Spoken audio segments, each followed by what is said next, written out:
एक घना जंगल था जहाँ एक खतरनाक शेर रहता था। कौवा, सियार और चीता उसके सेवक के रूप में हमेशा उसके साथ रहते थे। शेर रोज शिकार करके भोजन करता और ये तीनों उस बचे हुए शिकार से अपना पेट भरते थे।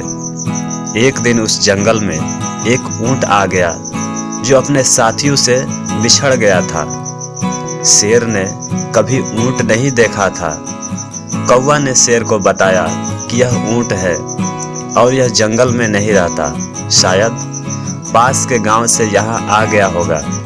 आप इसका शिकार करके अपना पेट भर सकते हो। चीता और सियार को भी कौवा की बातें अच्छी लगी।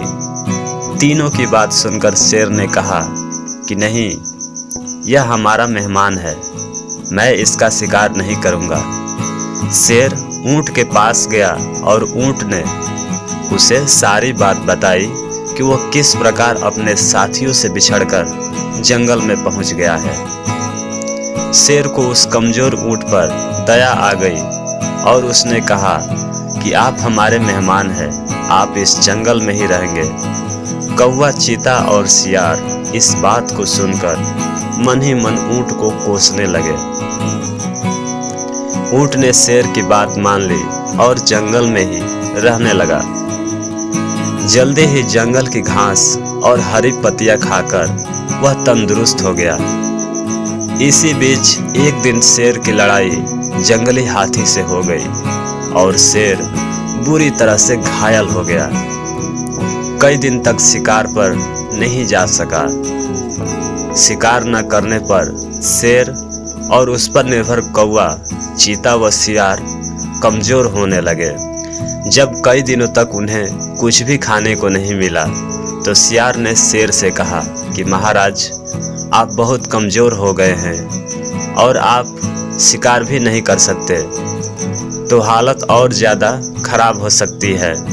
इस पर शेर ने कहा, मैं इतना कमजोर हो गया हूँ कि अब कहीं भी जाकर शिकार नहीं कर सकता। अगर तुम लोग किसी जानवर को यहाँ लेकर आओ तो उसका शिकार करके अपना पेट और तुम तीनों का पेट भर सकता हूँ।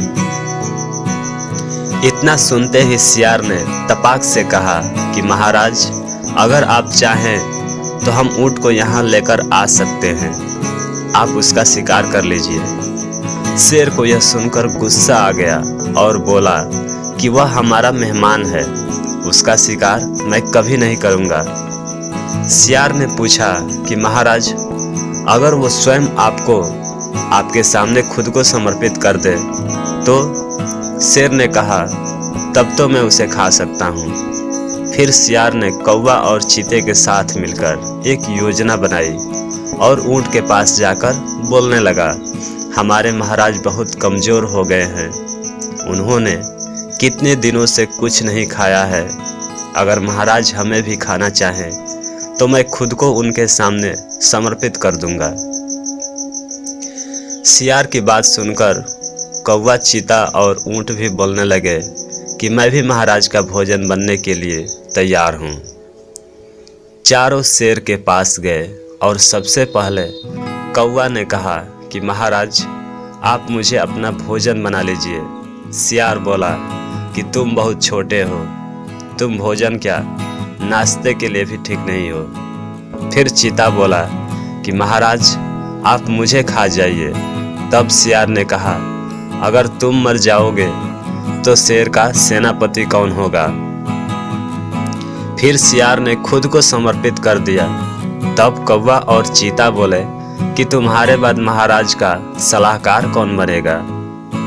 जब तीनों को शेर ने नहीं खाया तब ऊंट ने भी सोचा कि महाराज मुझे भी नहीं खाएंगे क्योंकि मैं तो उनका मेहमान हूँ। यह सोचकर वो भी बोलने लगा कि महाराज, आप मुझे अपना भोजन बना लो। इतना सुनते ही चीता और सियार उस पर झपट पड़े।